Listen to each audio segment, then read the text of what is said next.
ke sawah membawa rantang. Sampai di sawah makan dengan Pak Mamat. Kami ucapkan selamat datang kepada kita semua hadirin yang terhormat. Coba kita tepuk tangan untuk kita sendiri semua, Bu. Iya. Kita ini semua hebat ya, Bu. Masih di sela-sela kesibukan masih menyempatkan waktu untuk hal yang positif. Menyadarkan diri untuk hal positif ini susah, Bu. Jadi kita ini termasuk orang-orang istimewa yang mau belajar untuk hal positif. Baik. Bismillahirrahmanirrahim. Alhamdulillahirabbil alamin. Tak pernah bosan kita panjatkan puji syukur kita kehadirat Allah Subhanahu wa taala karena terbukti hingga saat ini walaupun banyak kendala terjadi, alhamdulillah bisa kita mulai acara ini dalam keadaan kita semua duduk dengan kondisi sehat walafiat ya, Bu. Sehat kan, Bu? Iya, alhamdulillah. Dan tanpa pula selama pekan yang salam saya hadiahkan kepada junjungan baginda Rasul Muhammad SAW karena berkat dari perpanjangan tangan Allah melalui doa kita semua masih diberi kemerdekaan secara lahiriah dan batinnya ya, Bu, menjadi orang yang waras dalam segi religius maupun dalam kehidupan nyata. Alhamdulillahirabbil alamin. Nah, tadi sudah mulai diawali ya, Bu, terkait dengan yang nampak di papan tulis ini di layar fokus budaya positif. Tadi sudah dibuka oleh Ibu LP selaku kepala sekolah, dan saya sebelumnya juga akan kembali menambah sedikit bahwa pendidikan guru penggerak ini adalah ditujukan kepada semua guru ya, Bapak Ibu. Dan ini teman-teman saya sudah mulai untuk angkatan berikutnya mempersiapkan diri untuk mengikuti pendidikan guru penggerak. Kenapa pemerintah membuat pendidikan guru penggerak ini? Loh, gurunya udah S1 kok mesti pendidikan lagi ya? Nah, itulah, Bu, Zaman itu berubah terus, Bu, sehingga banyak sekali kebutuhan dan penyesuaian yang harus kita sesuaikan. Supaya apa, Bu? Seperti yang dibilang Ibu Elvi tadi, bahwa kita akan menjadikan anak-anak kita menjadi generasi emas. Kok generasi emas? Kita menyebutkan kata emas saja sudah berharga kan, Bu? Itulah, anak-anak kita ini, Bu, asal berharga negara, Bu. Masa depan negara itu di tangan mereka. Kalau sekarang banyak orang hebat, Bu, itu akan meninggal, Bu. Ada yang abadi, Bu? Enggak kan, Bu? Nah, siapa melanjutkan anak-anak kita ini, Bu? Tidak tahu nasib bagaimana anak kita. Kalau sekarang bapaknya megang cangkol, kalau nanti dia pendiri pabrik cangkol, tidak tahu. Sekarang melihat presiden begini dari TV, besok dia dilihat dari TV. Kita tidak tahu kan, Bu? Nah, bagaimana? Itulah, Bu, bukan hanya mereka yang berjuang, tapi kami di lembaga pendidikan dan tentunya mengajak merangkul Bapak Ibu yang hadir di sini untuk bersama-sama mewujudkan anak-anak kita menjadi generasi emas. Ya, Bu, salah satunya ini tadi saya juga mungkin bukan karena pintar, Bu, rezeki aja nih, Bu, lulus PGB. Teman-teman juga ikut, tapi itu tadi rezeki juga. Mungkin takdirnya saya dulu, nanti teman-teman ikut. Dan saya berdiri di sini juga bukan seperti narasumber ya, Bu. Oh, hebat masih mengarah. Tidak. Saya ini rekan-rekan Ibu. Saya ini hanya membagikan apa yang saya terima duluan. Kita sama-sama belajar. Kalau salah, monggo diperbaiki. Itulah makanya tadi ada sesi tanya jawab ya, Bapak Ibu.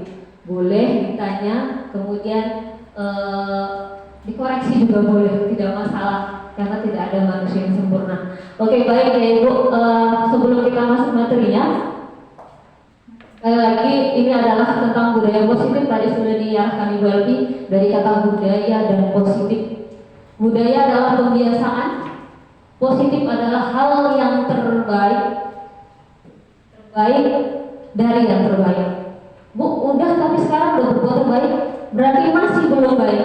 Mari kita rubah, kita ciptakan pembiasaan itu menjadi yang lebih baik. Itulah artinya budaya positif, Bu. Akan saya lanjutkan dengan materi selanjutnya supaya kita lebih memahami ya, Bapak Ibu. Nah, sebelum melanjutkan saya mau komitmen dulu sama Bapak Ibu. Karena sekali lagi untuk mencapai anak kita menjadi generasi emas gak bisa ini guru-gurunya sendiri, Bu, Bapak. Mesti kami rangkul ini, Bapak Ibu. Karena kami hanya belajar sama anak-anak sampai siang.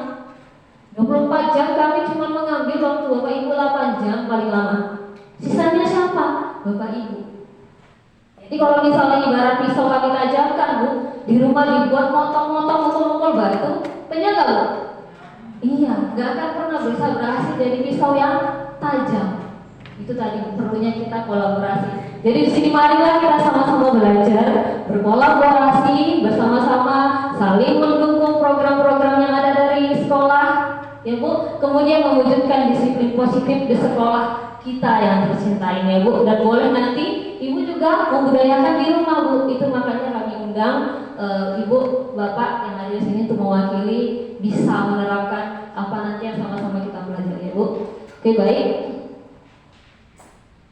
Nah, untuk pembahasan budaya positif ini Bu, ada 8 yang akan kita bahas garis besarnya, yaitu yang pertama perubahan paradigma belajar, kemudian disiplin positif, kebutuhan dasar manusia, motivasi perilaku manusia, konsep disiplin, posisi kontrol restitusi, keyakinan kelas, dan terakhir segitiga restitusi. Bu, kok banyak kali? Iya Bu, ini gak boleh lepas salah satu Bu, nanti jadi salah paham penalarannya. Jadi semua memang harus kita pahami dari dasar. Oke, baik Bu, sekarang masuk yang pertama ya Bu, perubahan paradigma belajar.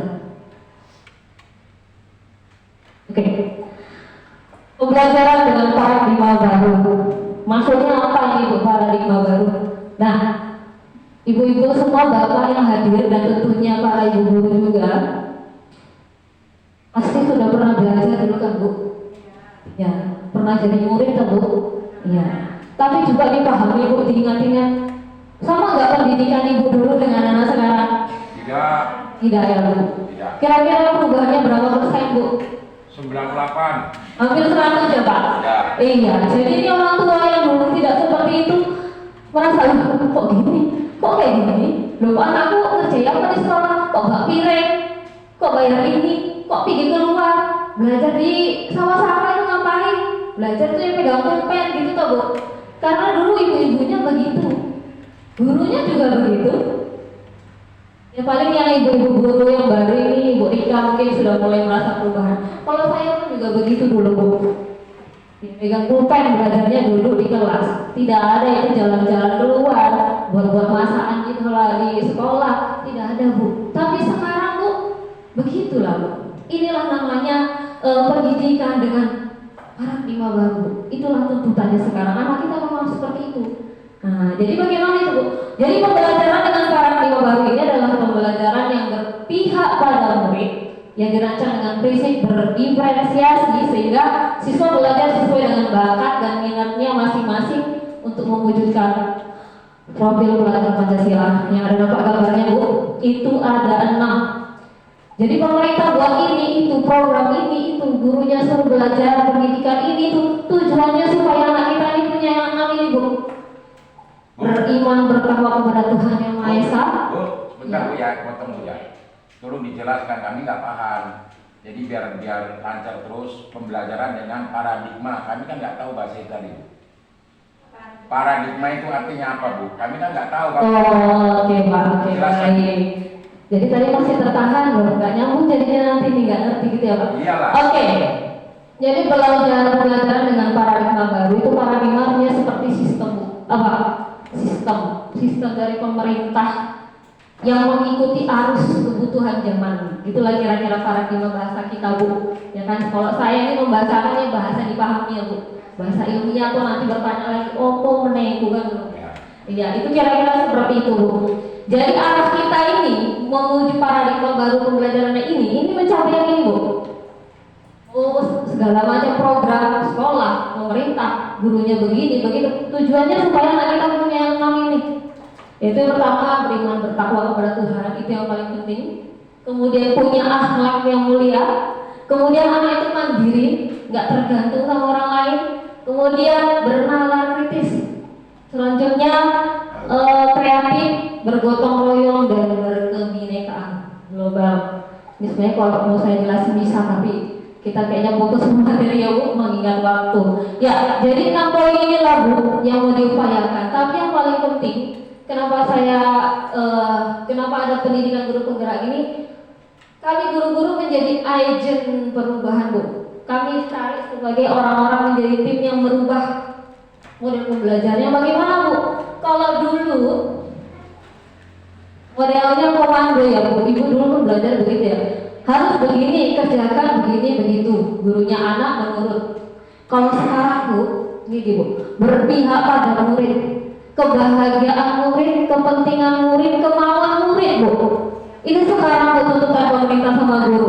Jadi guru ini sebenarnya lagi membentuk mental, membentuk pengetahuan supaya bisa mengikuti kemauan murid. Nah kalau muridnya minta yang enggak gimana Bu? Ya kalau enggak kita Bu, guru yang harus cerdas bagaimana mengarahkan anak kita itu. Itulah Bu sekarang artinya berubah paradigma itu. Kalau dulu guru yang nyetir anaknya mesti begini itu, sekarang guru yang disetir tapi dalam tanda kutip gurunya nuntun.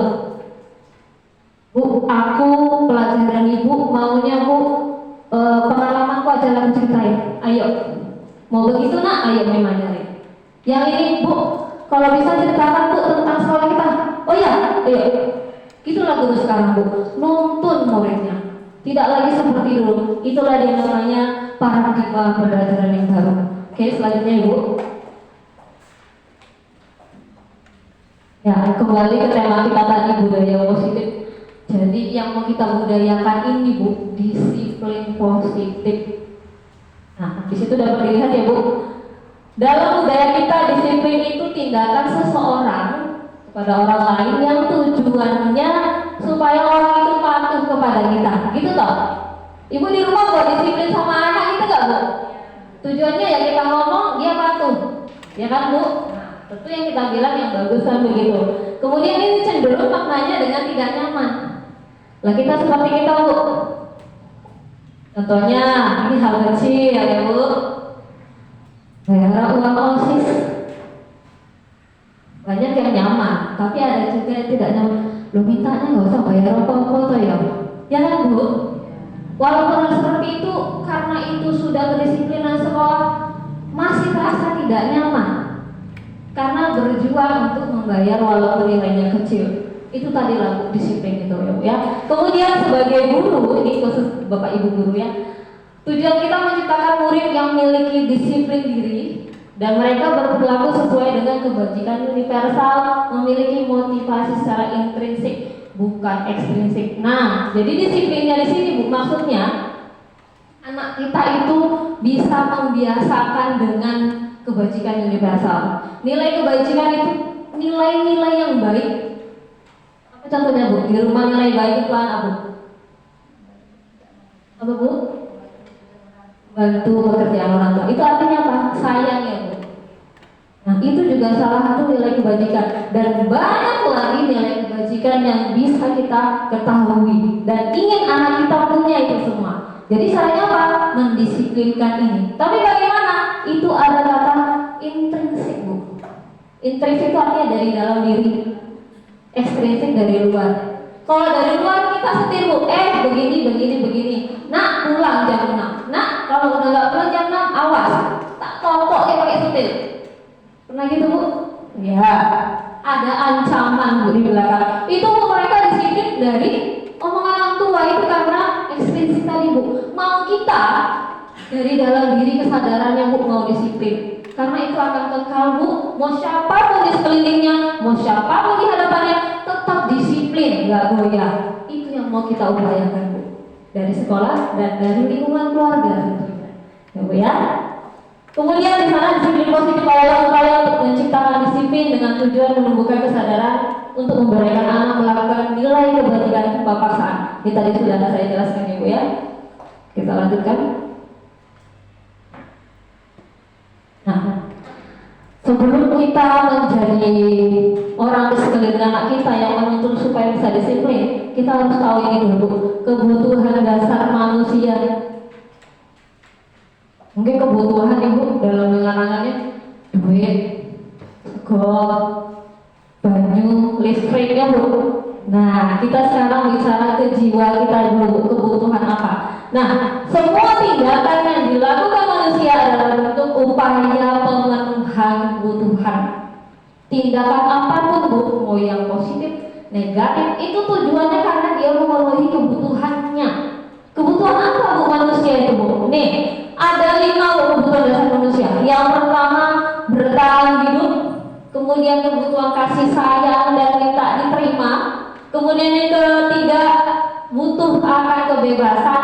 Yang keempat, butuh akan penguasaan. Yang terakhir, butuh kesenangan. Nah ini Bu, kita manusia ini sebenarnya semua kita lakukan dalam upaya memenuhi 5 ini. Mau dia itu nyuri, mau dia bunuh orang, itu dasarnya karena ingin memenuhi kebutuhan yang 5 ini. Nah kebutuhan apa ini maksudnya yang 5 ini ya? Nah kita lanjutkan ya, supaya kita bisa lebih mantap. Ya, kebutuhan bertahan hidup. Nah ini terkait fisiologis ya Bu. Ini makanan ini ya yang dalam pikiran Bapak Ibu, kebutuhan makanan, minuman, dan perasaan aman. Ini jangan lupa Bu, ini juga kebutuhan.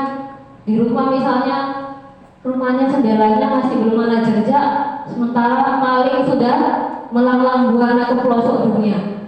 Nah otomatis rasa tidak aman ini menjadi kebutuhan. Nah itu juga disebutkan kebutuhan bertahan hidup. Kemudian kebutuhan kasih sayang dan terima.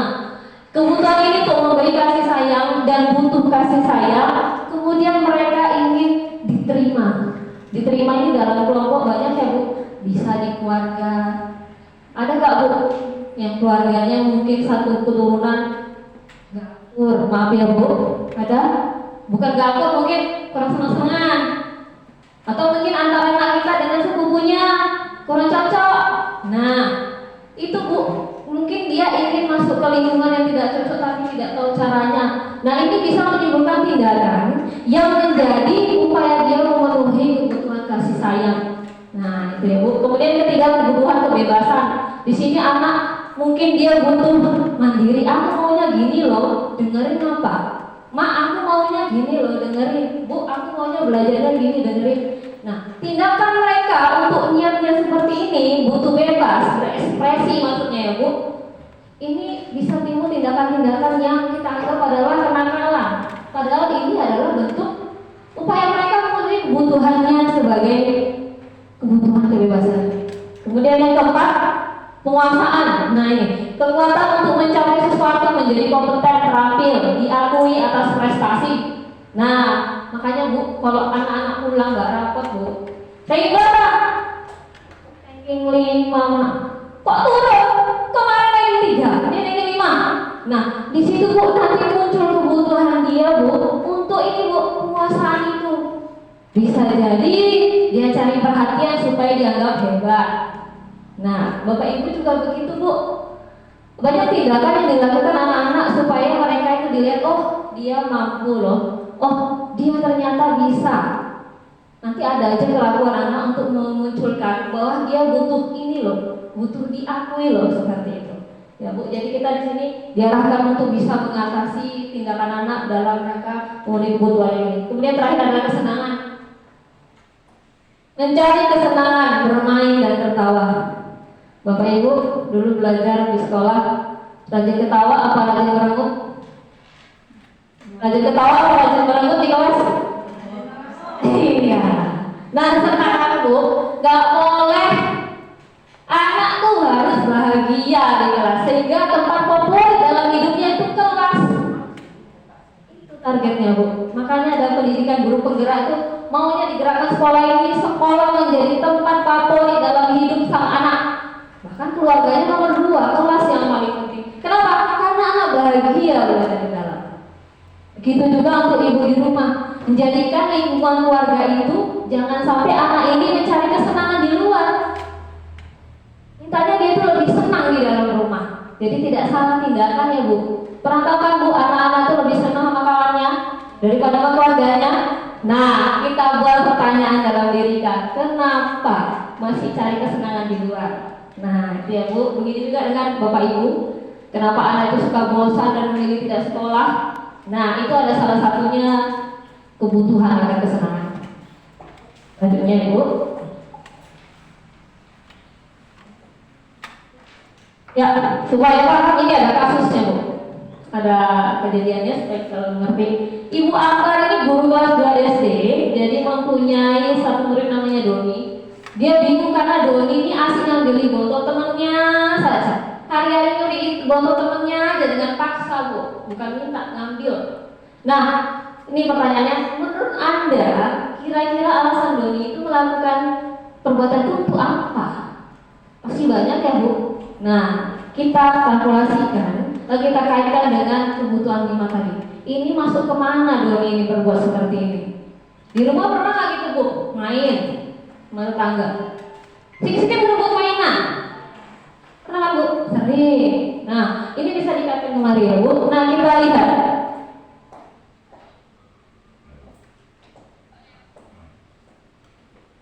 Ini ada 5 jawaban anak ketika ditanya sama gurunya. Kenapa nak? Kok dia milih aja Toyo yang makanan dari kawannya? Kamu kan bontot. Nah ini jawabannya. Kalau dia jawabannya yang pertama karena ia lapar, orang tuanya nggak bawain bontot, berarti dia bertindak seperti itu untuk memenuhi kebutuhannya dalam bertahan hidup. Kemudian kalau dia kedua, dia senang.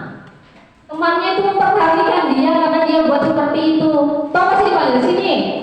Mau ngapain? Nah dia menjadi perhatian temannya kan Bu. Pernah nggak ada di masyarakat begitu? Bertingkah supaya ditengok orang. Nah ini salah satu tindakan karena dia butuh kasih sayang Ibu. Ya, perhatian. Nah kemudian yang ketiga, kemudian dia jawab, dia karena merasa hebat. Karena kalau dia begitu langsung tangan langsung nangis. Itu kata dia Bu, aku biar nampak hebat Bu. Karena dia nurut apa yang aku bilang. Nah itu artinya dia lagi butuh untuk penguasaan, untuk diakui Bu. Kalau dia itu sebenarnya mampu dalam hal lain. Jadi supaya kita diakui dengan tindakan seperti itu yang berbuat. Nah kemudian yang terakhir, yang keempat ya. Merasa bosan dengan bekal makanan ibunya di rumah karena menunya itu aja telur tempe.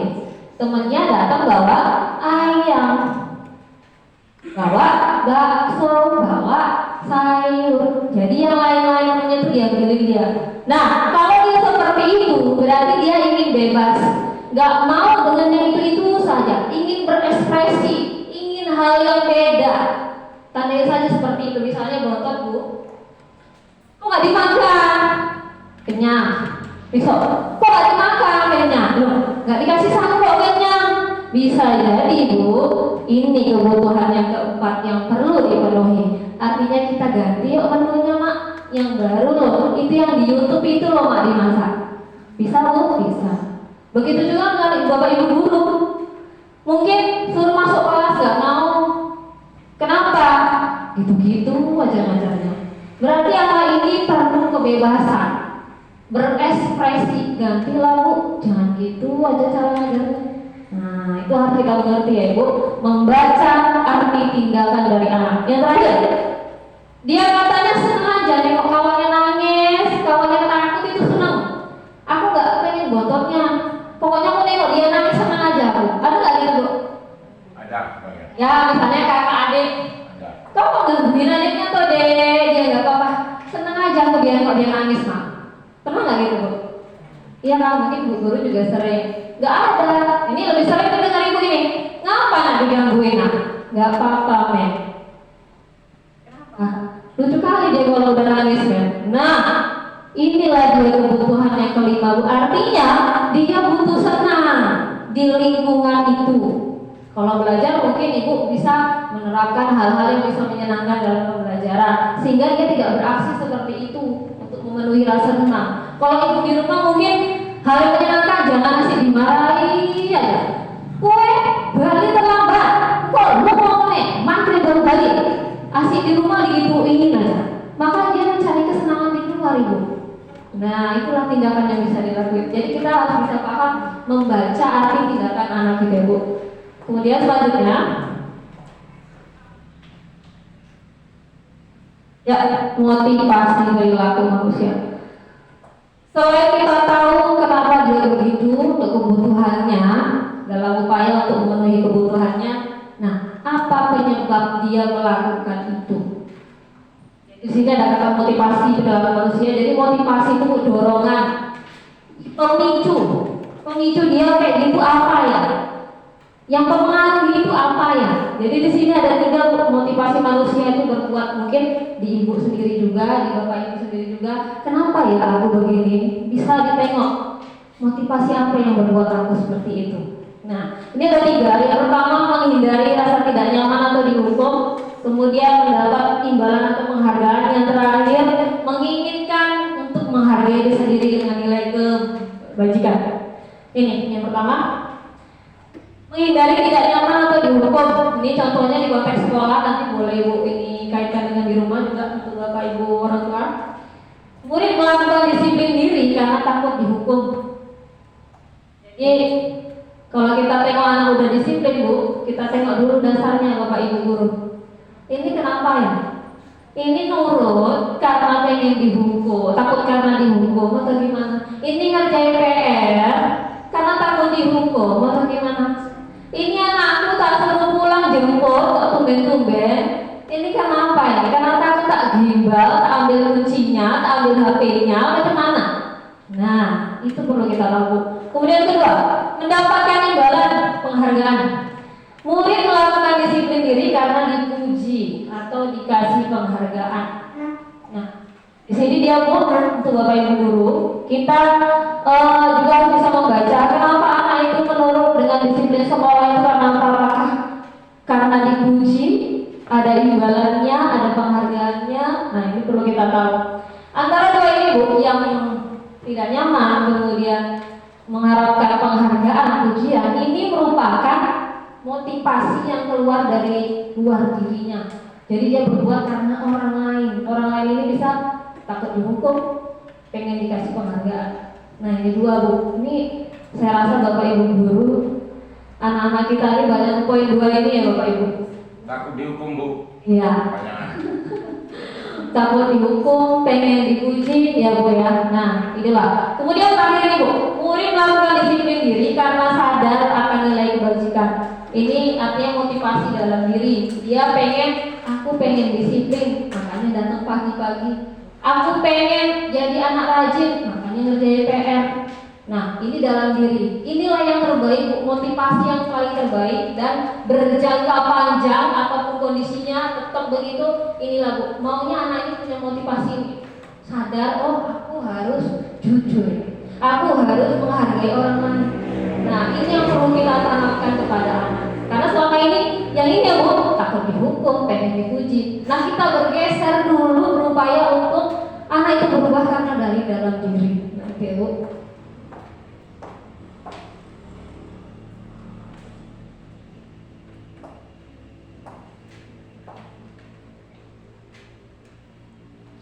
Nah, konsep disiplin dengan identitas gagal dan sukses. Selama ini Bapak Ibu di sekolah ataupun di rumah menerapkan disiplin sama anak kita. Kita lihat Bu, kira-kira itu tergolong yang sukses, apa yang gagal? Pertama, caranya dihukum. Ini tergolong gagal Bu buat disiplin. Kenapa? Karena ini menyakitkan anak. Anak tidak nyaman, takut, merasa dipaksa.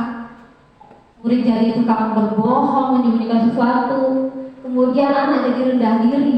Rendah diri kalau bahasa kita itu penakut Bu. Rasa kecil, aku gak ada apa-apa, rupanya aku gak mampu. Ini yang lebih bahaya Bu. Bisa pemicu bunuh diri. Ya, sepele tapi berbahaya. Nah, kemudian penghargaan. Nah, ini Bapak Ibu pasti penting.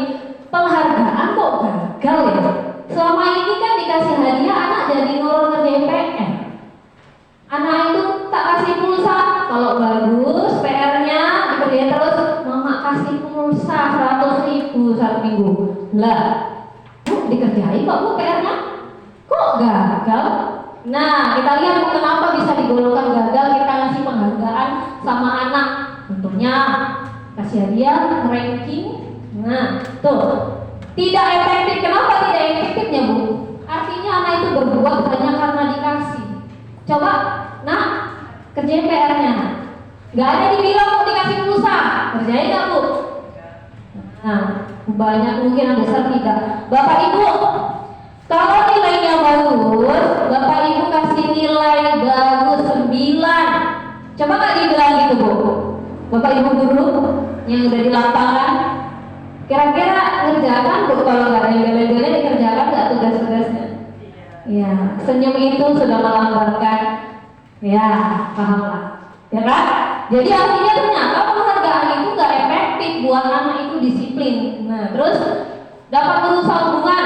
Kenapa bu? Orang kita kasih pujian, kita kasih hadiah kok malah katanya merusak hubungan. Satu kelas itu bu anak-anak kami di rumah mungkin anaknya 4, 5 itu anak-anak ibu.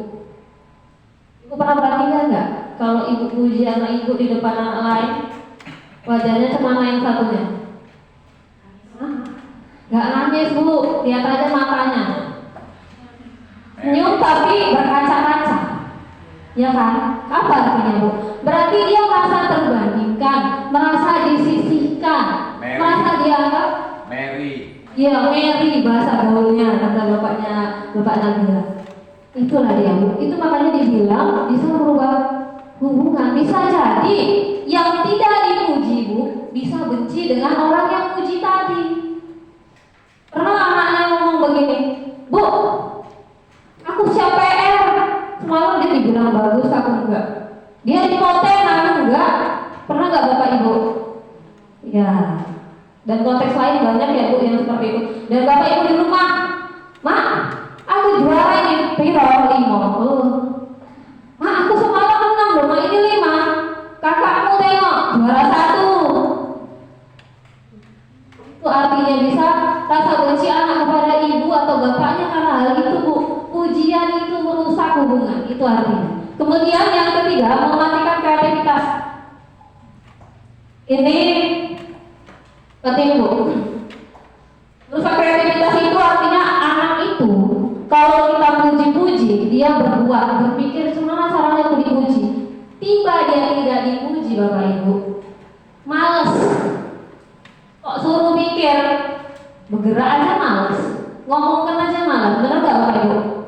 Benar gak? Iya, itu artinya. Kemudian yang ke-5, menyembunyikan kesalahan tadi, berbohong ya ibu. Artinya supaya dipuji dia rela berbohong. Contohnya kalau bapak ibu ini nyontek kan? Enggak bu, bener bagus dia sendiri supaya apa? Oh ya bagus, nah karena pengen dipuji. Nah itu dia pemicu membohong ya. Kemudian umum dengan sistem ranking. Nah ini tadi yang saya katakan bapak ibu. Kenapa sekarang kurikulum merdeka tidak ada ranking? Kan yang pintar perlu dikasih apresiasi supaya yang lain ikut. Itu pendapat kita. Faktanya apa di lapangan? Mereka menjadi iri hati, malas berusaha. Asik dia aja. Coba kalau kita tidak tahu satu kelas itu siapa yang paling pintar, siapa yang paling bodoh, anak itu pasti tetap berusaha mati-matian supaya bisa dilihat di raportnya nilainya baik. Nah itu yang akan kekal mau dimanapun tempatnya. Selanjutnya merampas hak menghargai dirinya. Kenapa dipuji kok malah merampas hak menghargai diri? Ini yang perlu kita tahu. Ini merupakan hal yang menurut saya unik dari pembelajaran saya di modul pertama ini, modul 1.4. Modul 1 ternyata hadiah, ranking, ujian yang kita sebutkan di depan teman-temannya itu bu, itu merampas hak dia menghargai dirinya. Kenapa? Ternyata pada saat dia mampu, dia perlu waktu untuk refleksi diri, menyadari bahwa dia mampu, dia punya keahlian, punya kelebihan, sehingga motivasi di dalam diri yang lagi muncul itu tetap berkembang di kepalanya, sehingga bisa terus berpikir bagaimana caranya lebih meningkat, lebih baik, lebih mampu. Tiba pada saat kita bagus nilainya, nilai Andre 100, dia baru sadar nih, kalau 100 ya, berarti aku bisa dalam hati. Tiba-tiba gurunya, kemari Andre, kasih tepuk tangan buat Andre, nilainya sudah bagus. Jadi perenungan dirinya untuk menciptakan motivasi hilang karena terpengaruh dengan rasa senang dipuji. Jadi terakhir anak-anak belajar karena ingin dipuji. Pak Ibu, ya sederhana tapi itu cukup membuka pola pikir ya, karena saya sendiri juga terkejut dengan fakta ini. Kemudian selanjutnya masuk kepada yang identitas sukses. Ada 2 Ibu triknya. Konsekuensi dan restitusi. Konsekuensi ini adalah sebab akibat stimulus respon. Jadi kita buat peraturan, contohnya di sekolah, kalau tidak siap PR di jam istirahat mengerjakan PR, tidak boleh istirahat. Itu sudah peraturan, sudah konsekuensi. Jadi begitu anak tidak mengerjakan PR, sudah tahu, oh aku nanti istirahat suruh kerjain ini. Itulah konsekuensi. Jadi dia bisa dampaknya jangka panjang. Selama ada peraturan, dia pasti masih bagus saja disiplinnya. Itu dia. Kemudian stimulus respon tadi ya Bu, instruksi dikerjakan.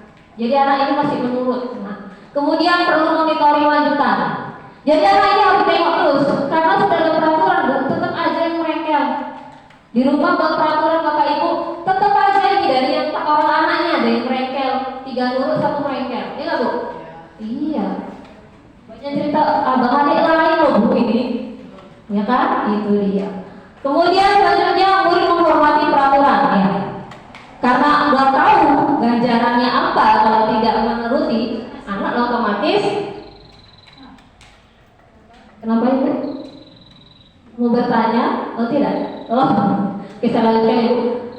Artinya selama ada peraturan mereka tetap bagus saja karena tahu ganjarannya. Kemudian menghilangkan waktu merenungkan kesalahan ini tadi Bu. Karena sudah ada jelas kalau Pak pulang di atas jam 10 malam, besok cuci kereta Bapak. Ya tahu, dikerjakan. Kalau mau nyaman, ya pulang sebelum jam 10. Tapi kalau tidak nyaman, ya pulang ya besok terpaksa nyuci kereta. Jadi nggak ada refleksi, dia itu betul nggak perbuatannya. Bu, tapi terangkan Bu, restitusi itu Bu. Iya Bu, sabar ya Pak, kita paham ke sini dulu baru ke sana. Iya, biar nggak salah paham. Ya, Oke. Iya. Panas ya Pak. Boleh dikipas. Kalau nggak dijelaskan kan nanti penjabaran itu tadi contohnya kalau konsekuensinya kan jadi berarti itu yang baik. Restitusi kalau nggak dijelaskan kami kan nggak tahu. Iya, kita harus paham ke sini dulu Pak, baru paham ke situ. Nanti kalau langsung lompat, nanti kita bisa saling paham beda keduanya itu apa. Ya. Oke, tadi kalau sudah terakhir ya Bu, artinya kalau langsung ibu buat peraturan begitu, bagus anaknya nurut, tapi dia nggak akan berkembang kepribadiannya, nggak bisa mikir, kok aku salah ya kayak gini, kok aku bisa gini ya, kapan aku berubah, tidak berpikir begitu, karena langsung melakukan A, melakukan B jadinya, seperti itu ya Bu. Kemudian yang ditunggu-tunggu Bapak Nabila, restitusi ini. Restitusi ini Bu, termasuk penerapan disiplin yang lebih baik dari yang baik.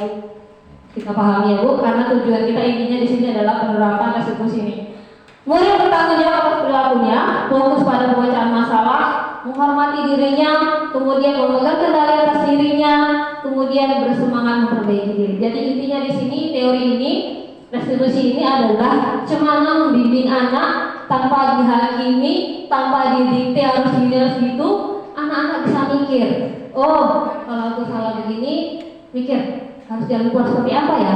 Aku harus bagaimana ya? Anak dituntut bisa mandiri memecahkan solusinya sendiri. Sehingga ketika dewasa, apapun solusinya, apa masalahnya, anak sudah terbiasa berpikir kritis Bu, mencari jalan keluar dengan cara yang baik tentunya.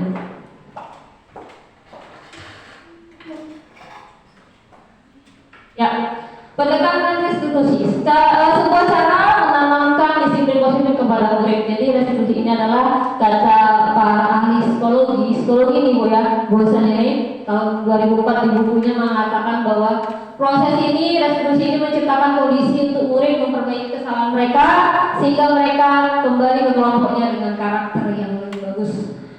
Ya, seperti yang tadi saya sudah sampaikan ya Bu, artinya dia tetap kembali kepada dirinya. Ciri-cirinya di sini anak memperbaiki kesalahan bukan menebus. Apa bedanya memperbaiki dengan menebus Bu? Contohnya tadi, kalau tidak ngerjain PR, nanti istirahat harus kau tebus kerjain PR. Kalau nanti kamu nggak pulang jam 10, tebusan kesalahanmu nyuci kereta bapakmu besok pagi.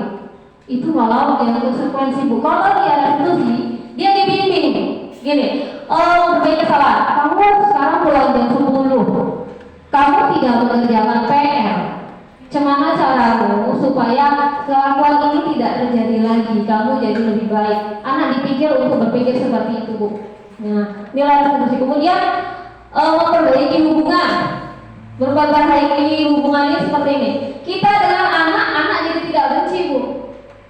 Bapak Ibu guru juga begitu. Anak tidak jadi benci. Kalau di sekolah itu ada kendala seperti ini. Kenapa nggak sekolah, Nak? Males nengok gurunya. Pernah gitu dengar, Bu? Iya, itu sebenarnya bukan gurunya jahat, belum tahu triknya memahami anak ibu. Di rumah pernah gitu nggak? Kenapa nggak pulang? Males sama nengok bapak, ngomel aja. Mungkin pernah gitu dia cerita sama kawannya. Nah, kalau restitusi ini Bu Ibu terapkan sama anak dalam mengupayakan disiplin, hubungan ibu dan dia malah lebih baik, tidak ada rasa benci atau menghindari. Itu ya Bu. Nanti kita lanjutkan bagaimana caranya. Menuntun kemudian ke dalam diri, ini introspeksi diri mereka. Kebutuhan dasar menjadi dasar tindakan. Nah, di sini nanti guru ataupun orang tua menjadi mikir setiap tindakan salah. Kita nggak lagi ngomong ini nakal ini anaknya, memang nggak bisa dibilangin. Tidak gitu lagi kita harus mikir ngapa ya aku kayak gini ya. Coba tak pikir-pikir dia perlu kebutuhan apa dari yang lima ini. Kita cari sumbernya, tidak langsung menyalahkan anak. Begitu juga dengan Bapak Ibu di kelas. Kok anak ini nggak ngerjain PR-nya apa ya? Tidak langsung males, memang bisa dibilangi memang. Udah nggak gitu lagi Bu. Kalau sudah menerapkan restitusi, fokus pada karakter bukan tindakan ya. Jadi ketika salah anak nggak langsung kau kok gitu. Kenapa ini? Kenapa terlambat? Kenapa baru pulang jam 10? Tidak gitu Bu. Dari mana? Kenapa begitu Nak? Coba sini duduk. Nah, ini sifat apa yang salah dan seterusnya. Jadi anak di situ pun juga berpikir bahwa solusi dia lebih baik, bukan karena tindakan dia yang disudutkan. Seperti itu ya Bu.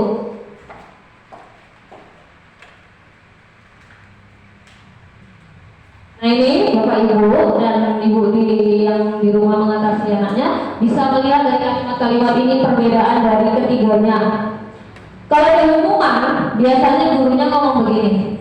Kalau dia memposisikan sebagai hukuman tindakan menerapkan disiplin itu dengan hukuman ya Bu, guru memberikan hukuman seperti lari keliling lapangan atau guru marah sampai muridnya takut, berharap setelah itu anaknya disiplin. Oh tahu nggak? Cuci kamar mandi. Pernah gitu Bu? Pernah, saya sendiri pernah. Benar Bu, sebelum belajar ini memang gitu Bu kami, membuat anak ini menghindari tugas itu sehingga jadi disiplin. Itu kami terapkan sistem hukuman Bu. Bapak Ibu juga gitu pasti di rumah ya kan Bu. Kok nggak pulang nggak terisi pakaimu. Nah itu dia Bu, berarti Ibu menerapkan sistem hukuman dalam upaya menerapkan disiplin. Kemudian konsekuensi. Kalau Ibu menerapkan konsekuensi untuk membuat anak disiplin, biasanya kalimatnya begini. Guru memberikan konsekuensi mengerjakan PR pada jam istirahat. Kalau di rumah tadi saya contohkan, kalau nggak pulang pada jam 10, besok cuci kata bapakmu. Seperti itu Bu, kira-kira. Kemudian guru tegas dan murid menghormati peraturan. Artinya kalau salah harus begini, tidak ada toleransi. Kira-kira seperti itu. Dan yang terbaik adalah itu tadi kembali ke restitusi. Jadi gurunya begini nanti.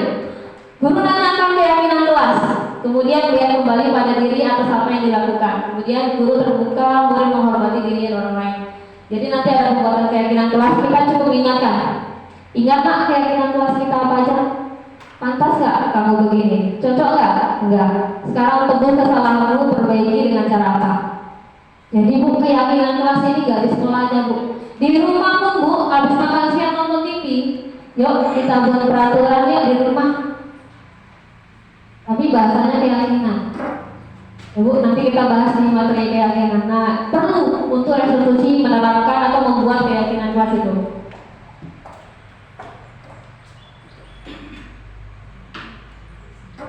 Posisi kontrol. Jadi ada 5 posisi kontrol. Posisi kontrol ini artinya bagaimana cara kita mengontrol orang lain supaya mengikuti kemauan kita. Kemampuan kita itu masuk kita dalam disiplin yang kita terapkan itu. Jadi ada 5: penghukum, membuat rasa bersalah, kemudian teman, pemantau, dan manajer. Apa saja tadi maksudnya Bu, yang 5 ini kok edawan manajer segala, guru kok jadi manajer, mamanya tukang petani kok jadi manajer. Nah, seperti apa maksudnya? Ini ada 5 kasusnya di sini Bu. Murid nggak memakai atribut lengkap pada upacara. Jadi di rumah nanti bisa disesuaikan dengan permasalahan yang mungkin Bapak Ibu alami di rumah. Kalau dia sebagai penghukum, rasanya begini ya Bu, kalau mengatasi masalah ini. Sudah berkali-kali tapi nggak jelas juga kamu ya.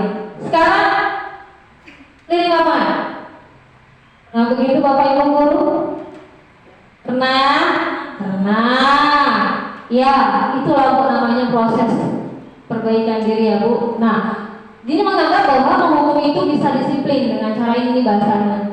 Nah, apa dampaknya Bu kalau kita menerapkan model disiplin dengan hukuman ini Bu? Nah, anak itu nanti jadi memberontak, bisa dendam sama guru atau orang tuanya, bisa menyalahkan orang lain. Nih, hobi anak kita Bu di sekolah. Kenapa kamu nggak ngerjain PR? Aku ngerjain buku diambil sama dia. Karena takut dihukum dia ngomong kayak gitu Bu. Itu dia. Nah jadi anak itu bisa dalam hati benci sama gurunya, sama orang tuanya. Karena kita modelnya menerapkan dengan hukuman seperti itu. Kemudian kalau membuat pasal bersalah, ini kalimatnya Bu. Ini contohnya pas upacara nggak pakai atribut Bapak Ibu. Berapa kali lah Ibu ngasih tahu kamu, Ibu kecewa sekali sama kamu. Kita kalau orang ngomong gitu gimana perasaan kita Bu? Walah gara-gara aku lah Ibu ini sedih, gitu kan Bu?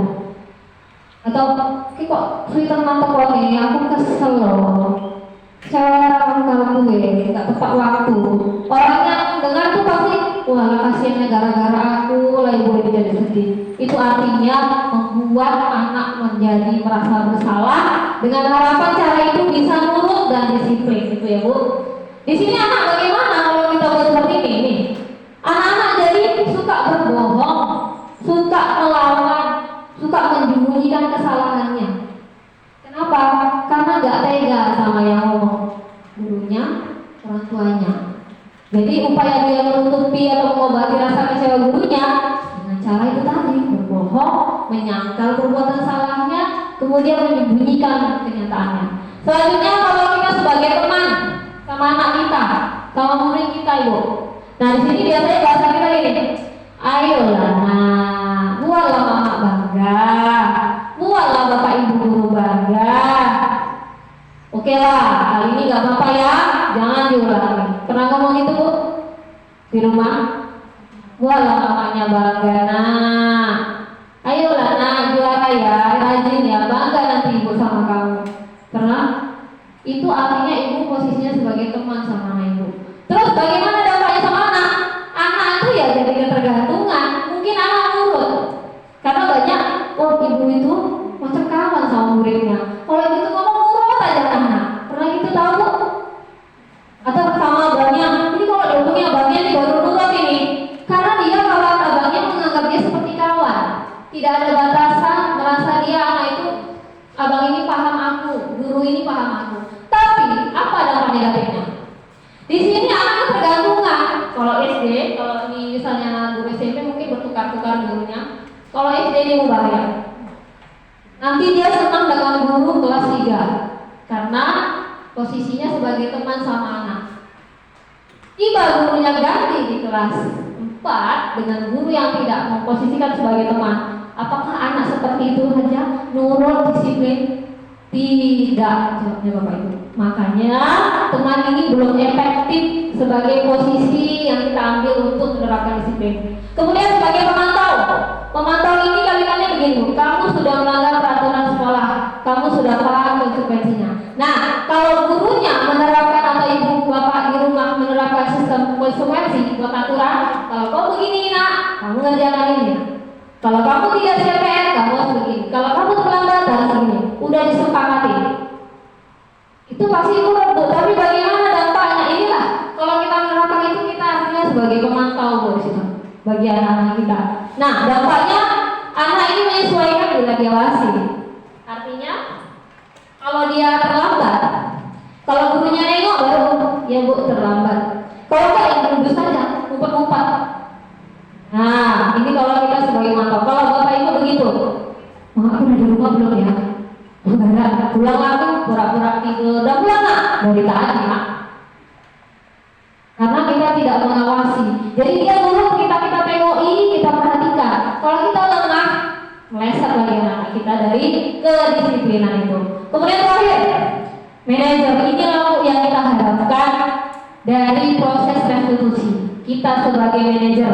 Di sini kalimatnya begini, kamu tahu kesalahan anak, kemudian kalau berbuat salah itu tak manusiawi.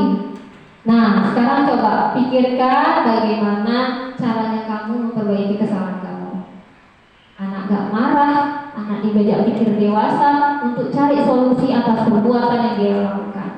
Memang, Bu, gak gampang kayak ngomong, Bu, memang, Bu. Restitusi ini proses, gak bisa 2-3 kali berhasil. Bisa bahkan setahun tergantung latar belakang anak kita. Jadi kita tidak boleh bosan dan jangan salah memilih cara mendisiplinkan anak kita. Ya, Bu.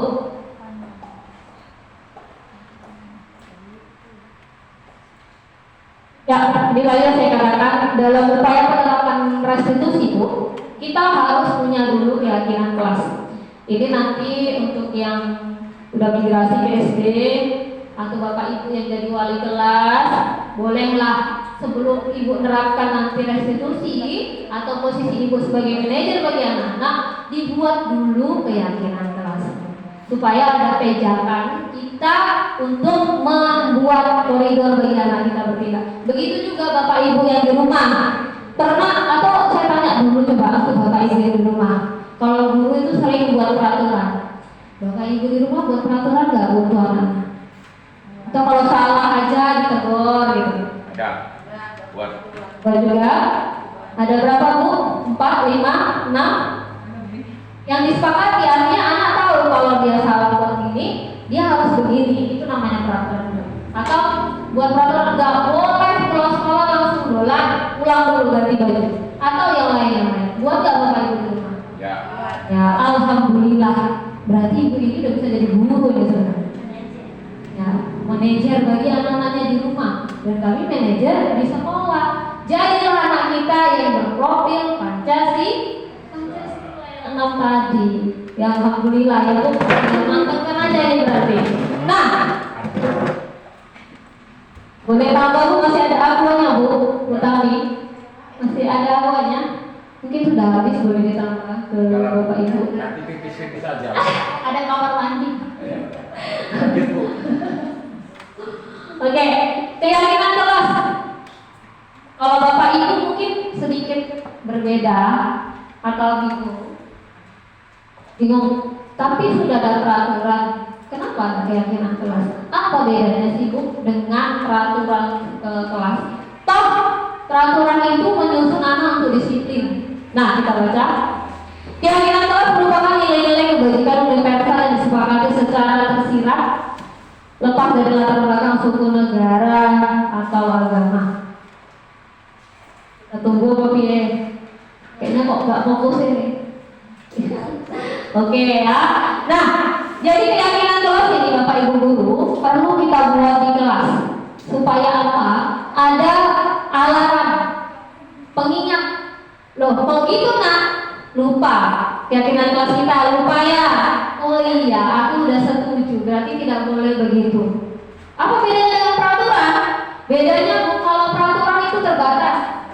Misalnya, nggak boleh terlambat, nggak boleh lari-lari, nggak boleh melawan orang tua, guru, harus angkat tangan, sopan. Terbatas. Kalau kita buat yang baik-baik itu, kemampuan tulis ini nggak cukup kan? Nah, itu perlu keyakinan kelas. Jadi keyakinan kelas itu isinya Bu, nilai-nilai kebajikannya. Contohnya Bu, anak kita datang tepat waktu. Kira-kira nilai apa Bapak Ibu guru? Nilai apa yang ditunjukkan anak-anak itu? Yang baik. Bapak Ibu guru? Iya, disiplin Bu, benar. Jadi nilai kebajikannya disiplin. Dari nilai kebijakan kebajikan disiplin itu banyak lagi pernyataan-pernyataan atau peraturan yang keluar. Contohnya, mengerjakan PR tepat waktu, itu juga disiplin. Memakai seragam sekolah sesuai dengan jadwalnya, itu disiplin. disiplin. Makan siang tepat waktunya, disiplin. Bangun pagi tepat pada waktunya, sholat tepat waktunya, itu semua disiplin. Pulang sekolah menggantungkan bajunya di hanger, tidak diletakkan di kasur, di kursi atau di mana, itu disiplin. Jadi nilai disiplin banyak, nggak mungkin kita paparkan semua. Cukup kita buat nilai keyakinan keluarga atau nilai keyakinan kelas, disiplin. Seperti itu. Nah, jadi kita bersama-sama menyusun nilai kebajikan apa yang kita sepakati di dalam kelas. Itulah keyakinan kelas ya. Ini tadi mengapa keyakinan kelas bukan peraturan kelas? Karena kita memiliki peraturan tentang penggunaan helm. Nah, ada peraturan pakai helm. Itu peraturan. Keyakinannya apa? Kenapa orang pakai helm, Bapak Ibu? Aman dan selamat. Itulah nilai keyakinan dalam diri. Aman dan selamat. Bukan karena peraturan yang ngatur, karena aku pengen selamat. Ya kan Ibu? Kalau orang yang karena peraturan, naik kereta taruh sini helmnya. Ada polisi, pakai. Udah lewat, lepas. Itu karena peraturan. Tapi mau kita anak kita karena keyakinan, Bu. Oh, naik kereta itu selamat pakai helm. Gak disuruh, gak diperintah, mak di helm kalau ada duit dipakai. Oh, anakku tahu caranya selamat tanpa diatur. Itu yang lebih kekal, Bu, dimanapun nanti anak kita hidup. Itu perlunya keyakinan kelas atau keyakinan keluarga ya, Bu. Intinya berbeda dengan peraturan, dia lebih abstrak. Tadi ya Bu, dari disiplin bisa dijabarkan apa-apa saja peraturannya. Kemudian pertanyaannya universal, umum. Kemudian dibuat dalam kalimat positif. Ini kalimat positif kalau mau pakai ke paparan boleh. Contohnya, tidak boleh melanggar peraturan. Itu bisa dikatakan keyakinan. Yang disiplin. Tidak boleh pakai kata tidak supaya anak sugestinya positif. Harus disiplin. Tidak boleh berlari-larian di kelas. Positifnya apa, Bu? Jalan dengan santai dan baik. Tidak boleh terlambat. Datang tepat. Wah, ini bisa jadi guru nih. Orang tua siapa, Ibu? Rere ya. Berarti Ibu sudah bisa membuat itu nanti di rumah, Bu. Jangan pulang jam 10. Tapi diganti dengan pulang tepat waktu ya. Sebelum jam 10. Jadi anak-anak nggak merasa diatur, Bu, tapi diingatkan. Tuh ya, Bu. Kemudian jangan banyak-banyak, Bu. Artinya jangan panjang-panjang supaya anak itu ingat seperti Pancasila, Bu. Sila 1, 2, 3, 4, 5. Atau misalnya yang sederhana apa ya? Yang paling sederhana rukun Islam, 5 juga. Yang sederhana aja. Jadi dia nggak perlu panjang-panjang, tapi intinya anak itu dapat. Makanya nilai bunyinya itu nilai-nilai kebajikannya saja, gitu ya. Terus kemudian menyesuaikan keadaan. Jadi keyakinan kelas ini tergantung di mana, Ibu. Gak mungkin di rumah dibuat keyakinannya gotong royong boleh ya. Misalnya jangan PR, itu aturan di sekolah. Jadi keyakinan kelas kita buat sesuai dengan kebutuhan lingkungannya. Baru terakhir dibuat bersama. Jadi kita nggak boleh, Bu, orang tua ini karena orang tua ya, Bu. Saya pun orang tua merasa benar harus gini, nggak boleh, Bu. Keyakinan kelas itu harus diskusi sama-sama dengan anak. Ya Bapak Ibu yang di kelas mungkin seperti itu. Kalau di rumahnya kan agak berat ini mendengarkan anak ngomong, ya kan, Bu? Ya kan? Iya, saya juga begitu sebelum tahu. Jadi anak ini perlu kita libatkan untuk mengasih saran. Mak, kalau boleh kita di rumah jangan gini, Mak. Nah, kita kasih pendapat sehingga mereka turut terlibat bertanggung jawab dari hal yang disepakati di rumah itu, Bu. Begitu juga di kelas, dikasih pendapat, jadi minta. Nah, kita mau seperti apa kelas ini? Harus bagaimana? Begini, Mas, begini. Begitu dilanggar, kita juga mengingatkan. Nah, lupa keyakinan kelas kita. Dia berpikir, oh kan aku yang buat sendiri. Masa aku yang melanggar? Itu sugesti anak ini, Bu. Jadi di rumah pun begitu, Bu. Jangan awas pulang di bawah jam 10, Pak, di atas jam 10. Boleh dia. Nah, kita kalau di rumah ini mintanya seperti apa, Nak? Artinya semua mengikuti, Bu. Jangan anaknya disuruh disuruh pulang di bawah jam 10, bapaknya jam di atas 12 baru pulang.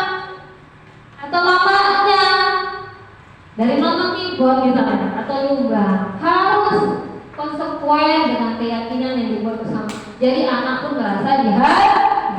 Atau di sekolah harus sopan santun. Tapi begitu anaknya tidak siap PR, karena memang ya anak sombong, nggak bisa dikasih tahu. Itu sudah tidak sopan dengan anak. Kita tidak boleh begitu ya Bapak Ibu. Kita mungkin, ya saya sendiri juga masih kalau udah emosi kadang begitu juga. Kita mulai bermigrasi cara mendisiplinkan anak. Itu penting Bapak Ibu, supaya kita jangan susah sendiri. Anak ini nanti dengan sendirinya nurut tanpa kita kerja keras lagi Bu. Itu kuncinya. Nah, kemudian selanjutnya, nah ini saya kemarin kebetulan sudah mempraktekkan Bu untuk buat keyakinan kelas Bapak Ibu. Ya boleh ditiru ATM, mati, tiru, maka perbaiki. Nah, modifikasi, jadi boleh ditiru ditambahin sedikit-sedikit yang lain boleh, atau membuat kreativitas sendiri boleh. Jadi pertama itu prosesnya Bapak Ibu kalau di kelas, kita kasih tahu dulu ke anak-anak keyakinan kelas itu apa, pentingnya apa dibuat keyakinan kelas itu, supaya anak ngerti kok memang ini buat ini, supaya apa sih kan? Jadi anak-anak itu udah paham dulu manfaat dan penting dari keyakinan kelas itu. Setelah itu, yang kedua murid dan guru berpikiran pendapat tentang keyakinan yang sepakati. Jadi di sini anak-anak itu nggak ngerti nilai keyakinan kelas itu apa sih kan kalimatnya. Jadi di sini Bapak Ibu saya sekedar kasih saran aja. Nanti boleh, nah buat aja kira-kira apa yang perlu di sekolah ini, di kelas ini. Nggak boleh gimana, nggak boleh ini, nggak boleh itu. Yang perlu kamu itu perlu tuliskan di selembar kertas. Anak-anak buat aja, nggak boleh melawan, nggak boleh terlambat, nggak boleh ngejek-ngejek nama orang tua. Ini keluhan tuh, ngejek-ngejek nama orang tua nih, hobi kalian anak. Dari SD budayanya sampai ke SMP masih. Nah itu banyak kemarin saya waktu buat, kan Bu, itu banyak tuh hampir ada murid kita sekitar 20 lebih. Hampir separuh itu tulisnya ada poin itu, jangan mengejek orang tua. Nah, artinya itu berarti menjadi masalah dalam kelas itu. Nah, udah gitu kan Bu, anak-anak menulis di kertas. Kemudian selanjutnya setelah memberi pendapat di dalam kertas untuk keyakinan kelas, selanjutnya anak mengumpulkan hasil pendapatnya. Nah, di sini saya buat anak-anak itu menempel kertas yang ditulis itu di sini Bu, kejejer. Jadi mereka merasa pendapatnya dihargai. Oh, itu peraturan yang minta ditaruh di situ, dibaca sama mem itu nanti. Nah, ini saya tempel, anak-anak masing-masing menempelkan. Artinya kenapa tidak dikumpul saja? Artinya mereka menunjukkan ini loh yang aku mau. Itu sebagai simbolis seperti itu. Jadi tempel sebagai arti mereka melihat ini aku maunya kayak gini. Seperti itu. Walaupun tulisannya dari jauh tidak nampak. Kemudian setelah itu murid dan guru merumuskan. Nah, murid ini kan paling ngomongnya tidak boleh ya orang tua. Kita gurunya yang menyimpulkan itu nilai apa. Tidak boleh kita ngomong. Kita tanya, nah kira-kira kalau kita nyontek, ada yang boleh nggak? Tidak boleh mencontek temannya. Kalau nyontek itu nak, itu nilai apa? Bohongnya, positifnya jujur, oke. Nah di sini kita tuliskan di sebelahnya nilai kebajikan pertama yang diusulkan jujur. Begitu. Semua saya baca itu dari 20 sekian murid, saya tandai mana yang perlu jadi nilai apa. Jadi dari semua itu setelah sudah dirumuskan oleh guru dan murid-murid, kemudian kita tuliskanlah hasilnya ini di dalam papan besar yang nampak. Di rumah pun boleh Bu, jangan malu-malu bahas seperti itu. Gak apa-apa, tulis saja. Anggap aja itu hiasan rumah. Gak apa-apa Bu. Jadi orang yang datang ke rumah Bu melihat, oh berarti harus disiplin, oh harus sopan. Mereka dengan sendirinya mengatur bicaranya ketika di rumah itu. Anaknya dibawa mungkin gak sopan, mulai gak digeser. Ngomongmu deh, ngomongmu. Karena lihat di situ ada peraturan seperti itu di rumah Bu. Buat aja mungkin ditulis yang cantik, dibingkai, dikasih gambar-gambar bunga segala macam. jadi biasa junjung. Padahal itu adalah alarm kita untuk berperilaku di rumah ataupun di kelas. Nah, seperti ini saya tuliskan. Kebetulan di kelas 7, kemarin pakai kelas ini, tapi di kelas 7 ada saya tempel nih. Ada sekitar itu nampak 8 nilai yang saya simpulkan dari usulan semua anak-anak saya di kelas 7. Kemudian setelah udah tulis, kita angkatkan sama anak-anak. Nah, ini 8 nilai yang kalian mau. Kita jangan bilang kita sepakati nilai yang kalian mau. Artinya mereka mau menjadi seperti itu. Ketika nanti dia membuat kesalahan, kita ingatkan, nah, ingatkan keyakinan kelas kita yang kamu mau. Mereka jadi terketuk hatinya. Oh iya, kita menyadarkan saja. Oh iya, aku kan maunya disiplin ya. Jadi mereka nanti jadi segan sendiri. Oh iya ya, seperti itu. Jadi kita tak perlu menghukum, tidak perlu memaki, memarah, mencubit. Ingatkan aja. Walaupun nanti berubahnya lama, mereka jadi berpikir sendiri Bapak Ibu. Atau kayak baca ini coba, kamu berbuat melanggar yang mana? Oh ya men, jujur, karena dia nyontek. Oke, jadi bagaimana? Ya men, dari kata iya, artinya dia mau memperbaiki. Jadi kita tidak ada menghukum, mengingat. Jadi lebih beraura positif bagi kita dan anak kita.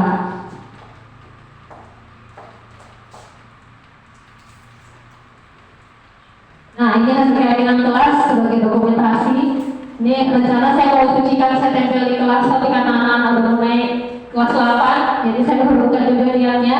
Itu tampilannya Bapak Ibu. Jadi yang hijau ini adalah hasil peraturan yang dibuat anak-anak. Ini nilai-nilai kebajikannya, kemudian saya masukkan ke dalam tampilan yang lebih indah dilihat seperti itu. Kemudian ditempel di rumah, di kelas, seperti itu. Nah, ini poin terakhir dari semua pembahasan kita, ini puncaknya Bapak Ibu. Segitiga restitusi. Ini Bapak Ibu ada cerita, oh aku udah baca Bu di YouTube. Menarik gak Bu? Menarik sih. Sini masih ada sihnya. Iya, kita matangkan. Segitiga restitusi adalah tahap-tahap dalam penerapan restitusi. Tadi restitusi adalah upaya kita mendisiplinkan anak dengan cara menanamkan motivasi intrinsik. Gak kita atur, gak kita hukum, dari diri udah sadar. Bagaimana caranya itu? Ini dia prosesnya segitiga restitusi. Ada tidak, ini seperti gambarnya, menstabilkan identitas. Setelah itu dilanjutkan validasi tindakan, kemudian menanyakan keyakinan. Ini prosesnya Bu. Tidak ada di sini menjudge. Kau memang merengkel, kau memang gak bisa diomongin. Tidak ada bahasa begitu Bu. Asli kita seperti psikolog ini Bu. Kalau orang ada gangguan jiwa dengan masalah hidupnya, psikolognya Bu pernah marah-marah Bu. Kalau kita tengok di TV, malaikat psikolog itu Bu. Di rumah keluarganya marah, kok gini begitu. Di sana ada apa Bu? Cerita. Begitu psikolog Bu. Kita diminta seperti psikolog Bu. Di kelas, di rumah, atas segala masalah yang dibuat anak-anak kita. Karena ternyata itu yang paling ampuh untuk jangka panjang. Tidak sementara gitu. Ya, jadi kita masuk yang pertama, menstabilkan identitas. Nah, di sini dalam proses pertama ini kesalahan adalah wajar. Ini kita menganggap anak kita berbuat salah itu jangan terus kue ini merengkel seolah-olah kita nggak pernah salah Bapak Ibu. Ada yang nggak pernah salah? Semua pasti pernah salah. Jadi kita menganggap anak-anak kuatkan dulu mental dia. Jangan dijudge dulu sampai dia merasa kecil hati, jangan begitu. Kuatkan. Gak apa-apa nak, wajar merengkel itu wajar. Mama dulu masih kecil juga merengkel, salah gak apa-apa nak. Dulu ibu jadi guru, jadi murid juga sering salah. Itu dulu, kita kuatkan mentalnya dulu di bagian ini, menstabilkan identitasnya. Berbuat salah itu manusiawi. Saya juga pernah berbuat seperti itu. Gak usah bahas yang salah. Sekarang kita cari solusinya. Begitu bahasanya Bu. Pertama, ketika anak-anak berbuat salah di kelas ataupun di rumah, tanya ke depan, kenapa nggak ada CPR? Dia tanya lagi pelan-pelan, nanti dibilang baru kita masuk ke yang ketiga. Dan sini jangan lupa juga ya Bu, ketika dia bilang alasannya, misalnya, oh aku ketiduran nih, jadi gak siap PR. Misalnya seperti itu. Jangan kita menyalahkan, kita boleh gak apa-apa. Tapi ada yang lebih baik gak dari ketiduran? Iya Mek, harusnya aku ya jangan geletak-geletak dulu sebelum PR aku siap. Nah, itu harus kita buka pola pikir anak seperti itu. Kemudian terakhir, puncaknya yaitu kembali ke dalam keyakinan kelas yang sudah tadi sepakati. Makanya saya katakan sebelum restitusi harus ada keyakinan kelas dulu sebagai pijakan anak untuk mengingatkan bahwa dia itu salah dan harus bagaimana. Inilah ya yang langkah ketiga kita kasih bimbingan untuk solusinya. Nah, ingat keyakinan kelas yang udah kita buat. Nah, apa? Nah, baru kita ingat, kamu begini sesuai nggak dengan keyakinan kelas kita? Enggak. Jadi kira-kira harus bagaimana? Nah, supaya tidak begini lagi, dia berpikir harus begini men. Kalau salah kita arahkan. Dan kalau sudah benar, oke, bagus, semangat. Kita lihat ke depannya, pasti bisa lebih baik. Itu selesai. Tidak ada marah. Tapi kalau misalnya ada di waktu saya kemarin elaborasi, Pak, saya udah praktekin 1 anak 2 kali restitusi. Asik ngono, salahnya di mana? Ini pasti jadi keluhan. Nah, itu tadi ini tawaran. Apabila memang ini tidak efektif, kita sesuaikan dengan kondisi anak. Mungkin ada permasalahan keluarga, kita boleh cerita dulu dengan keluarganya. Tidak semata-mata harus restitusi. Kita sesuaikan. Tapi ini adalah langkah yang terbaik dari yang baik. Ya, Bapak Ibu, mungkin itu saja. Ini ada contoh kemarin pengalaman saya dalam restitusi. Tadi pada saat ya, masalahnya adalah di sini proses yang pertama ini ya kenal ini pasti anak siapa ya? Iya, dulu lihat ada Bapak Ibu anak siapa? Ada Nabila waktu itu ini Bapak Ibu anak siapa ini Nabila?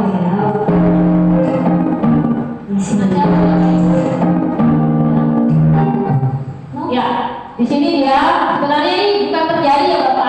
Aduh, nanti Bapak marah pula. Ini hanya skenario dari tugas saya semalam. Jadi konsepnya di sini dia berbuat salah. Ketika saya mengajari, dia memukul meja sampai saya terkejut karena dia marah kepada temannya di sebelah. Dia telah mengejek-ejek nama orang tuanya. Dan di sini saya praktekkan restitusi untuk memecahkan ketidaksopanan dari anak ini. Kita lihat ya Bu bersama. Ya Nabila. Iya, tadi pada saat mengajar, melihat kamu menggebrak meja. Ada apa nak? Tadi harapan mengejek-ngejek nama orang tua saya, jadi saya tidak terima. Oh ya wajar. Mem juga kalau di posisi kamu pasti melakukan hal yang sama. Padahal kamu seharusnya dapat melakukan hal yang lebih dulu dari itu kan, misalnya memukul dia, kan? Iya. Mem hargai sikap kamu, dan kamu boleh mempertahankan sikap kamu ini. Namun ada tidak tindakan yang lebih baik dari itu? Kadang ya. Nah sekarang kita ingat kembali keyakinan kelas yang sudah kita buat. Keyakinan kelas apa yang sudah kamu yakini? Saling menghargai orang lain. Iya, saling menghargai orang lain. Nah, tindakan kamu ini menurut kamu sesuai tidak dengan keyakinan kelas kita? Tidak. Iya. Lantas tindakannya seperti apa yang harusnya kamu lakukan? Saya harus lebih bersabar dan menghargai orang lain. Jika ada teman yang melakukan hal yang sama, saya tidak beremosi dan akan melakukan kepada diri. Iya, benar sekali. Nah, sekarang kamu bersedia tidak memperbaiki kesalahan kamu ini? Bersedia Terus semangat ya Nabila. Sekarang kamu boleh kembali ke kelas. Terima kasih. Sama-sama. Nah,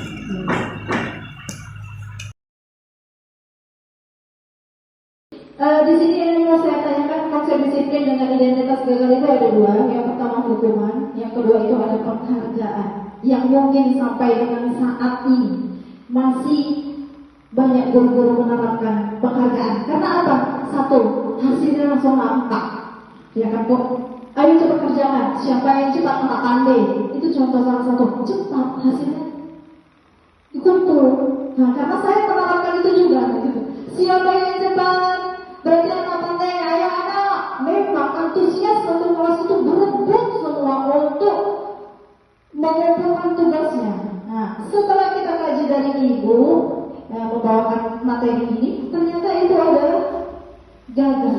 komunitas yang gagal. Jadi bagaimana menurut Ibu supaya bisa tidak dicampurkan supaya bisa menjadi restitusi yang bagus antara penghargaan dengan menekankan memang dari lahir batin mereka sendiri maunya seperti itu. Terima kasih. Tapi kita perlu mengingat ya Bapak Ibu bahwa kita di kelas itu menerapkan disiplin tidak hanya untuk 1-2 orang. Mungkin yang diberi penghargaan akan disiplin. Dampaknya bagaimana dengan yang lain? Mereka juga berjuang untuk disiplin. Apakah kita dengan membela yang 1-2 orang, apakah mereka tetap bertahan berjuang untuk disiplin? Itu pertanyaannya. Jadi boleh tadi katanya Ibu Irma, boleh nggak Bu penghargaan ini dikombinasi dengan restitusi? Boleh, tapi ada tapinya Bu. Apabila kita memberi penghargaan, misalnya satu prestasi, restitusi tadi memperbaiki kesalahannya Bu, boleh. Begitu kita melihat ada pencapaian bagus, kita tidak boleh menonjolkan dia di depan yang lain. Tetap kita bisa kasih penghargaan secara massal, seluruhnya kita kasih penghargaan. Loh, anak ini Bu nanti jadi putus lagu semangatnya dia udah bagus, tidak dilihat, tidak dihargai. Nanti jatuhnya Bu, hukuman apa disiplinnya itu jatuhnya karena penghargaan. Terima kasih telah memberikan kesempatan. Nama saya Elvi Elisari. Saya ingin menanyakan Bu, karena ini tentang budaya positif. Nah, budaya positif itu kalau menurut saya tadi yang saya tangkap dari pembicaraan Ibu, itu bisa dilanggar apabila 5 kebutuhan ini tidak terpenuhi. Kemudian ada yang namanya penanganan seperti hukuman, konsekuensi, kemudian apa tadi restitusi ya. Nah, apakah itu semua bisa dilakukan oleh semua usia anak? Misalnya Bu, anak ini ada salah satu kebutuhannya yang tidak dipenuhi, misalnya kebutuhan kebebasan. Di situ seperti dia ingin menunjukkan kemandirian. Apakah bisa dilakukan untuk semua anak penanganan restitusi tadi? Atau dikelompokkan kembali? Dan bagaimana solusinya? Itu saja pertanyaan saya Bu. Tadi sebenarnya Bapak Ibu, kalau tidak ada Bapak Ibu orang tua, saya mau ngasih kuesioner. Jadi kan namanya guru ini menuntun di buku dan ditiru. Jadi sebelum anaknya sebenarnya gurunya dulu udah mampu belum memenuhi kebutuhan yang lain. Karena kenapa Bapak Ibu? Karena kalau kita tidak memenuhi salah satu ini dengan cara yang benar, bisa saja jadi imbasnya ke anak-anak di kelas. Contohnya, misalnya kesenangan. Apa yang membuat kita senang? Misalnya masing-masing berbeda ya, tidak semata-mata belanja, karaokean, mendengarkan musik, jalan-jalan. Itu beda-beda cara orang memenuhi kebutuhan dia untuk senang. Tiba-tiba karena melihat hal tertentu banyak sekali kerjaan satu bulan ini. Jadi kebutuhan kesenangan kita biasanya weekend sebulan 4 kali ini yang kesenangan untuk refresh. Itu prinsip dia. Tiba-tiba tidak terpenuhi, kita penat. Dampaknya kita penat, kita cari kesenangan kita untuk melihat aksi anak-anak kita. Memberikan pertanyaannya, semoga dari pertanyaan-pertanyaan yang muncul tadi kita dapat memetik hikmah, dapat mengambil pelajaran, dan dapat memperbaiki diri kita masing-masing demi terciptanya generasi emas yang memiliki 6 karakter sesuai dengan paradigma baru yang diterapkan oleh pemerintah: bertakwa kepada Tuhan Yang Maha Esa, berakhlak mulia, kemudian mandiri, kreatif, kemudian berbineka tunggal ika. Nah, demikianlah acara kita kali ini. Jika ada salah kata dan kekurangan dari saya dan pemateri, saya mohon maaf karena segala kelebihan hanya milik Allah Subhanahu wa taala. Saya akhiri dengan billahi taufiq wal hidayah. Assalamualaikum warahmatullahi wabarakatuh. Waalaikumsalam warahmatullahi wabarakatuh.